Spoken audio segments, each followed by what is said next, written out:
बिस्मिल्लाहिर्रहमानिर्रहीम। अस्सलाम वालेकुम दोस्तों, मैं हूं शाहिद नईम और ऑनलाइन अर्निंग के हवाले से एक और अहम वीडियो लेकर आपकी खिदमत में हाज़िर हुआ।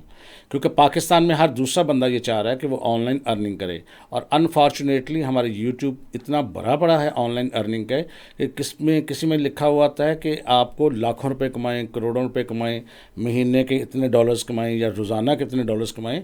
लेकिन जब आप उसको प्रैक्टिकली करने की कोशिश करते हैं तो ऐसा होता नहीं है। तो मैं दो तीन चीज़ें अक्सर अपनी वीडियोस में गुजारिश करता हूं और उसको दोबारा दोहराना चाहता हूं। तमाम वो इनोसेंट लोग जो ऑनलाइन अर्निंग करना चाहते हैं वो दो तीन चीज़ों को बात अच्छी तरह से समझ लें। पहली बात तो ये कि ऑनलाइन अर्निंग ज़रूर होती है, ऐसे कुछ नहीं है कि नहीं होती, लेकिन ये मेहनत के बगैर नहीं होती, स्किल सीखने के बगैर नहीं होती। अगर किसी के जहन में ये है कोई ऐसी स्कीम है, कोई ऐसी वेबसाइट है, कोई ऐसी चीज़ है जिसको हम खोल के सामने बैठ जाएंगे और अर्निंग होनी शुरू हो जाएगी, तो ऐसा कुछ नहीं है। तो इसमें कुछ लोग जो बहुत कम पढ़े लिखे होते हैं उनके सक्सेस के चांसेस बहुत कम है, रेशो बहुत कम है, इसलिए वो अपना टाइम इस पर मत वेस्ट करें। यहाँ उन लोगों की ज़रूरत है, वो लोग अर्निंग करते हैं जो पढ़े लिखे हैं और अपना फारिग टाइम जो है उसमें से कुछ टाइम निकाल के रोज़ाना की बुनियाद पर अपना कुछ लिख सकते हैं, कुछ चीज़ों को सीख सकते हैं और आगे सिखा सकते हैं या उस पर कोई काम कर सकते हैं, तो ताकि उनको अर्निंग हो सके, तो फिर मुमकिन है। और अक्सर लोग पैसिव अर्निंग के पीछे भागते हैं, पैसिव इनकम के पीछे भागते हैं। और पैसिव इनकम ये होती है कि जब आप काम ना भी कर रहे हों, फ़र्ज़ करें आप सो रहे हों तो आपके पैसे बन रहे हों, आप कहीं गए हुए हैं, ट्रिप पे गए हुए हैं, 15 दिन आप काम नहीं कर पाए तो फिर भी आपके पैसे बन रहे हों, तो ये पैसिव इनकम है। तो मैं आज आपको बताऊँगा पैसिव इनकम कौन कौन से ज़राए होते हैं, और उनमें से एक ज़रिया जो है वो आज हम डिस्कस करेंगे और उसका पूरा मेथड डिस्कस करेंगे ताकि आपको सारा इल्म हो सके। और जो लोग गुमराही का शिकार हैं, कहीं इन्वेस्टमेंट करते हैं ट्रेडिंग के नाम पे, फॉरेक्स ट्रेडिंग के नाम पे, और पता नहीं क्या क्या कॉलेजेस वगैरह के कोर्सेज चला रहे, इन चक्करों में आपने नहीं पढ़ना, कहीं कोई इन्वेस्टमेंट नहीं करनी। करेंगे तो आप अपनी इन्वेस्टमेंट गंवाएंगे, ये मेरी बात आप लिख के रख लें। मेरा काम है आपको बताना, उस पर अमल करना या ना करना आपका काम है। अगर आपने इनकम कमाने का शौक़ है तो मेहनत करने का जज्बा पैदा करें और कुछ सीखें और कमाएं। अब मैं आज जिस टॉपिक पे बात करने जा रहा हूँ वो है पैसिव इनकम का एक शोबा जिसको कहते हैं ब्लॉगिंग। बेशुमार लोग ब्लॉगिंग के ज़रिए इनकम जनरेट करना चाहते हैं और बैठ जाते हैं कंप्यूटर पे ब्लॉग्स बनाना, लेकिन यकीन माने उनको पता ही नहीं होता ब्लॉग कहते किसको हैं, उसका मकसद क्या है, उसकी टाइप कितनी है और किन किन चीज़ों का ख्याल रखना पड़ता है ब्लॉग्स को बनाने से पहले। तो मैं आज आपके सामने तमाम पॉइंट्स रख देता हूँ, तमाम स्टेप्स रख देता हूँ, तमाम इंग्रेडिएंट्स रख देता हूँ। अगर आप उन पे फॉलो करेंगे, उन पे अमल करेंगे तो डेफिनेटली इंशाल्लाह ताला अर्निंग होगी। अगर फॉलो नहीं करेंगे तो मैं कुछ नहीं कह सकता। इसलिए ये लोग वीडियो वो लोग आगे देखें जो मेहनत कर सकते हैं। जो मेहनत नहीं करना चाहते, नहीं कर सकते, वो बेशक इसको वीडियो को यहीं पर स्टॉप कर दें। तो सबसे पहले मैं बगैर टाइम वेस्ट किए ये आपको बताना चाहता हूँ कि ब्लॉगिंग है क्या या ब्लॉग किसको कहते हैं। ब्लॉग बेसिकली पूरा लफ्ज़ जो है वो है वेब लॉग। लॉग कहते हैं किसी चीज़ का रिकॉर्ड रखना, किसी चीज़ की एंट्रीज करना, इस तरह का। तो वेब लॉग से मुराद ये है कि जब वेबसाइट पर आप रेगुलरली किसी चीज़ का रिकॉर्ड रखते हैं, मेंटेन करते हैं, तो उसको हम वेब लॉग की बजाय ब्लॉग कहना शुरू हो गए हैं। तो ये ब्लॉग लफ्ज़ जो है वेब लॉग से निकला है।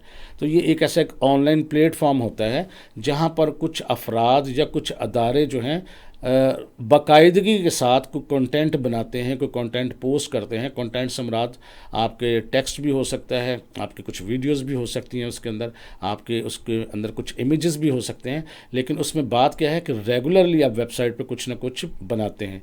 तो लिहाजा ये बात पहले जहन नशीन कर लें कि ब्लॉग के लिए सबसे पहला टूल आपको चाहिए वो आपकी एक वेबसाइट है। अब उसमें क्या है कि उसमें पर्सनल जर्नल्स भी हो सकते हैं, उसके प्रोफेशनल इंसाइट्स भी हो सकती हैं। यानी जो बंदा लिखता है वो आप किसी अपने प्रोफेशन से भी उसका ताल्लुक़ हो सकता है, किसी इंटरेस्ट से भी हो सकता है, किसी सर्विस से भी हो सकता है। बहरहाल जो बंदा लिखता है उसको हम कहते हैं ये ब्लॉगर है। तो सबसे पहले हम देखते हैं कि ब्लॉग के अंदर कौन कौन सी खसूसियात होती हैं जिनको हमने मद्देनज़र ज़रूर रखना होता है। सबसे पहली उसमें ये काम करना होता है कि आपने उसको रेगुलरली आपने उसको अपडेट करना होता है। जब हम रेगुलरली की बात करते हैं तो कतन ये नहीं कह रहे कि रोज़ाना 2 दफ़ा 3 दफ़ा या रोज़ाना, ऐसा नहीं है। आप एक अपनी रूटीन बना लें। आप चाहे हफ्ते में 2 दफ़ा उसको अपडेट करें, आप हफ्ते में 1 दफ़ा करें, हफ्ते में 3 दफ़ा करें, या रोज़ाना भी कर सकते हैं। मैं ये नहीं कहता नहीं करते। जितना गुड़ डालेंगे उतना मीठा हो जाएगा, यानी जितना काम करेंगे उतना उसका रिज़ल्ट भी ले लेंगे। अब ये जो आपका ब्लॉग होता है ये क्रॉनिकल ऑर्डर में होता है और रिवर्स क्रॉनिकल ऑर्डर में होता है। रिवर्स क्रॉनिकल ऑर्डर क्या होता है? क्रॉनिकल ऑर्डर होता है जो चीज़ आप पोस्ट करते हैं वो सबसे नीचे, उसके बाद पोस्ट करते हैं तो उससे ऊपर, फिर उससे ऊपर, फिर उससे ऊपर, इस तरह से।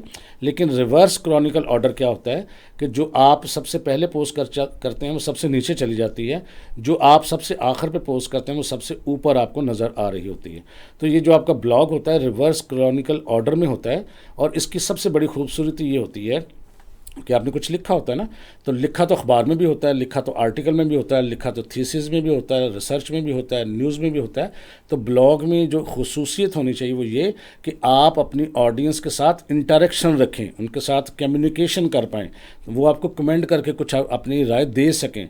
तो आपका ब्लॉग जो है उसमें कम्युनिकेशन का ऑप्शन होना चाहिए, इंटरेक्टिव होना चाहिए, ये होना चाहिए। हाँ, उसमें आप ज़ुबान आप इस्तेमाल कर सकते हैं, फॉर्मल भी हो सकती है और इनफॉर्मल भी हो सकती है। आप रोज़मर्रा की रूटीन में जो ज़ुबान इस्तेमाल करते हैं वो भी इस्तेमाल कर सकते हैं। आप ब्लॉग इंग्लिश में भी लिख सकते हैं, अपनी मादरी ज़ुबान में भी लिख सकते हैं, अपनी किसी लोकल लैंग्वेज में भी लिख सकते हैं, और किसी भी ज़ुबान में लिख सकते हैं। लेकिन और एआई से भी जनरेट करवा सकते हैं। बहुत सारे लोगों के जहन में आता है कि क्या एआई जनरेटेड कंटेंट जो है वो हमें इनकम जनरेट कर सकता है, तो उसका जवाब है हाँ। लेकिन ऐसा नहीं है कि आप एआई से जनरेट कराएं वैसे डाल दें, उसमें लेके आएँ उसके वर्ड में, उसके अंदर अपनी इंटरेस्ट के मुताबिक चीज़ों को कुछ कम करें, कुछ ज़्यादा करें, लफ्ज़ों को चेंज करें, कुछ उसमें इमेजेस ऐड करें, कुछ आपने रेफरेंसेस ऐड करें, कुछ लिंक्स बनाएं, तो फिर उसको करें।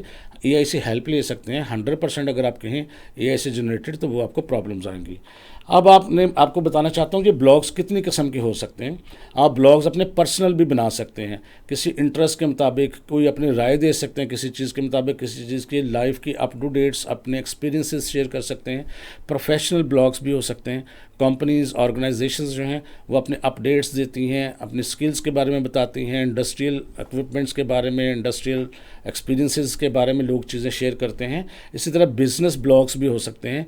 कुछ बिज़नेस अपनी सर्विसेज, अपने प्रोडक्ट्स, अपने ब्रांड्स को इंट्रोड्यूस करवाते हैं और उनकी अपडेट्स रेगुलरली शेयर करते हैं, और इंडस्ट्रियल न्यूज़ शेयर करते हैं। ये सब के सब चीज़ें जो हैं ये कहलाती हैं बिज़नेस ब्लॉग्स।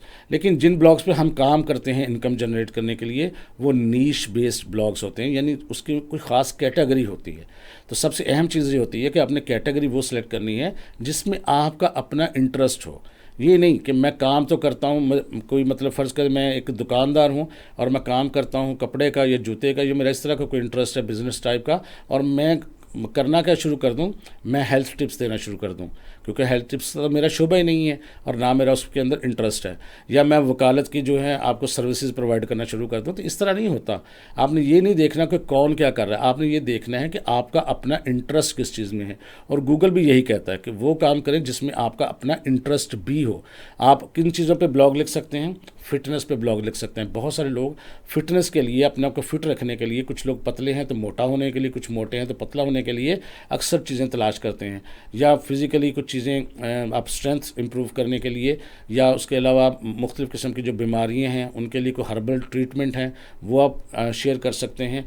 फैशन के बारे में इंफॉर्मेशन दे सकते हैं। कोई समर का क्लोथिंग है, चाहे वो मेल हो, फीमेल हो, बच्चे हों, जिनकी भी आप फैशन को डिस्कस करना चाहते हैं करें। टेक्नोलॉजी की अगर आपका इंटरेस्ट है, टेक्नोलॉजी की ख़बरें आप दे सकते हैं, टेक्नोलॉजी की न्यूज़ शेयर कर सकते हैं, मोबाइल फ़ोन्स के बारे में, लैपटॉप्स के बारे में, या कोई और सॉफ्टवेयर के बारे में, एआई के बारे में, तो वो आप शेयर कर सकते हैं। अगर आपका फूड से इंटरेस्ट है तो फूड से मुतल्लिक़ चीज़ें शेयर कर सकते हैं। अगर आप ट्रैवल करने के शौकीन हैं तो आप ठीक है ट्रैवल करें, लोगों को मुख्तलिफ़ जगहों के बारे में बताएं, जो दुनिया के लैंडमार्क्स हैं उनके बारे में बताएं, आपके शहर में कोई ख़ास चीज़ है उसके बारे में बताएं, जहाँ जहाँ ट्रैवल करते हैं उसके बारे में डिटेल से लोगों को बताएं। तो इस किस्म के ब्लॉग्स जो हैं वो चलते हैं।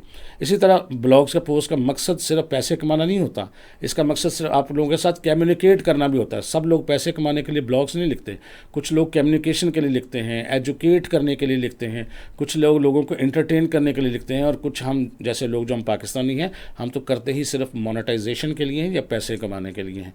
तो बहरहाल इसमें कोई हर्ज नहीं है, आप कर सकते हैं, मैं ये नहीं कहता, लेकिन बहरहाल इसके मकासद काफ़ी सारे हैं। लेकिन सबसे इम्पॉर्टेंट चीज़ जो है वो आपने ब्लॉग शुरू करने से पहले ये देखना है कि आपने शोबा कौन सा सिलेक्ट करना। अगर आपने शोबा अपने इंटरेस्ट के मुताबिक सेट नहीं किया तो आप यकीन माने सक्सेसफुल नहीं हो सकते।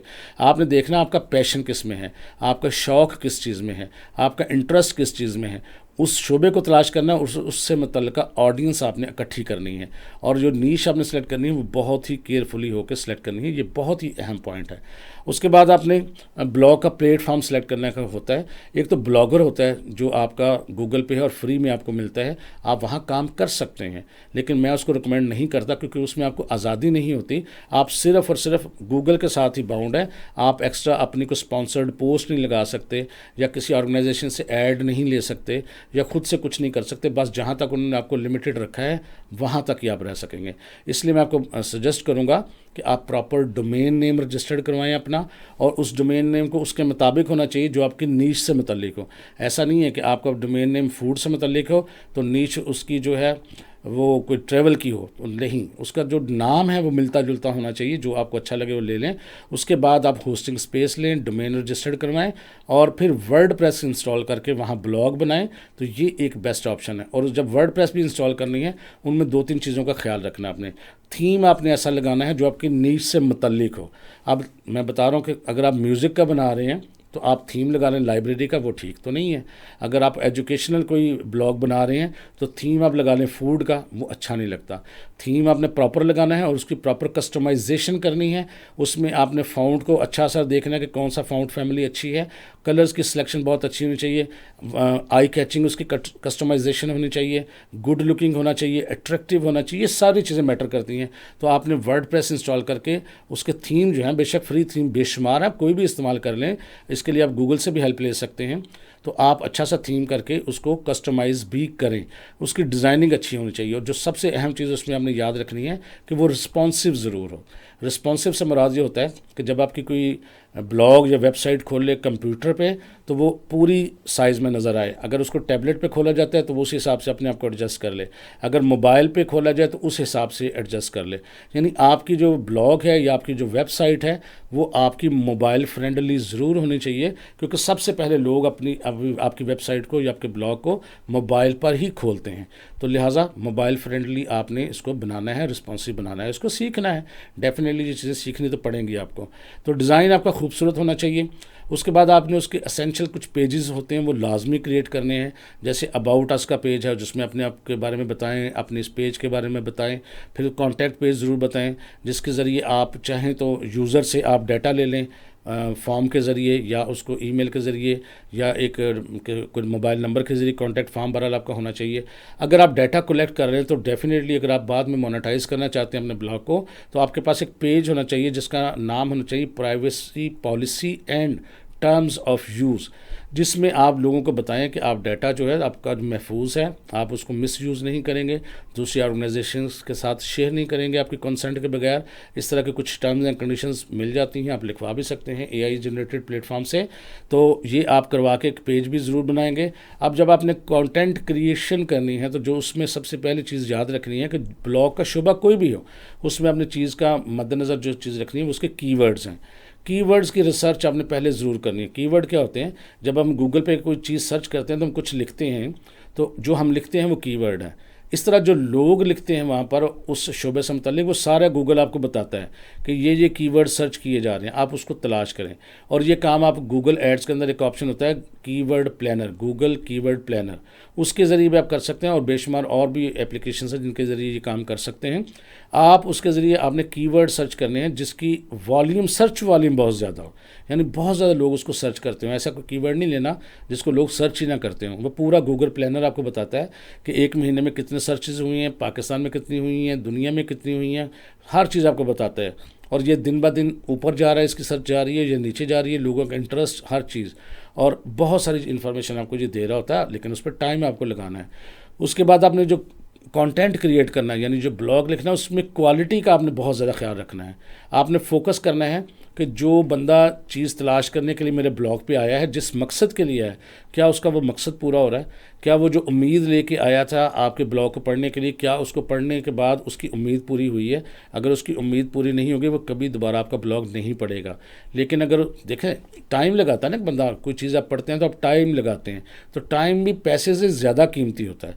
तो क्या आपका ब्लॉग उस टाइम की वैल्यू दे रहा है उसको? यानी जो टाइम आपके वो ब्लॉग को पढ़ने में लगा रहा है, उसके अगेंस्ट आपको उससे अच्छी इन्फॉर्मेशन आपको दे दी आपने उस बंदे को कि उसका जो प्रॉब्लम है वो भी सॉल्व हो गया और उसको खुशी हुई इसको पढ़ के। तो ये चीज़ होनी बहुत ज़रूरी है, यानी क्वालिटी कंटेंट होना बहुत ज़रूरी है। और एक चीज़ मैं आपको बता चुका हूँ कि कंसिस्टेंसी तो आपने जहन में रखनी है। अब ये सारी चीज़ें, कंसिस्टेंसी से मुराद बाकायदगी, जो भी आप अपना प्रोग्राम सेट करना चाहें आप करें। अब जो चीज़ें आपने ख्याल रखनी है टेक्निकल, वो है एसईओ, सर्च इंजन ऑप्टिमाइजेशन। ये 3 किस्म की एसईओ आपने ख्याल रखनी है। एक होती है on page SEO. On page SEO में आपने कीवर्ड्स का ख्याल रखना होता है, टैग्स का ख्याल रखना होता है, प्रॉपर अपने मेटा डिस्क्रिप्शन लगाई हो, आपने हेडिंग्स वगैरह अगर लगानी है तो H1, H2 और H3 के ज़रिए लगाई हो, यानी H6 तक जो जाती हैं, जो भी आपकी ज़रूरत है उसके मुताबिक लगाएं। टेक्स्ट को अच्छे से लगाएं, उसके इमेजेस लगाने हैं तो प्रॉपर लगाएं। उसके बाद इंटरनल और एक्सटर्नल लिंक्स लगाएं। इंटरनल लिंक्स अगर आपके पास उस किस्म के सपोर्ट करने के लिए कोई डाटा मौजूद है उस किस्म की चीज़ों को, तो अपने इंटरनल पोस्ट का लिंक्स लगाएं। अगर किसी बाहर की चीज़ों से आप रेफरेंस देना चाहते हैं उनके लिंक्स लगाएं।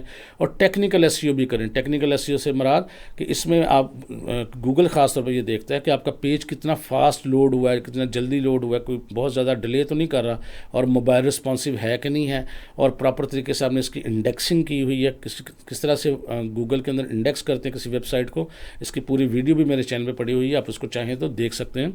और ब्लॉगिंग का पूरा कोर्स मैंने यहाँ पर अपने चैनल के अंदर रखा हुआ है, ज़ीरो से लेके डोमेन नेम रजिस्टर्ड कैसे करना है, होस्टिंग स्पेस कहाँ से और कैसे लेनी है, वर्डप्रेस कैसे इंस्टॉल करनी है, थीम कैसे कस्टमाइज़ करना है, और प्लगइन्स कौन से लगाने हैं, पोस्ट कैसे लिखनी है, मॉडिफाई कैसे करनी है, डिलीट कैसे करनी है, पेज कैसे, हर चीज़, और इंडेक्स कैसे करना है, ये चीज़ें सारी जो है आपके कोर्स में मिल जाएंगी।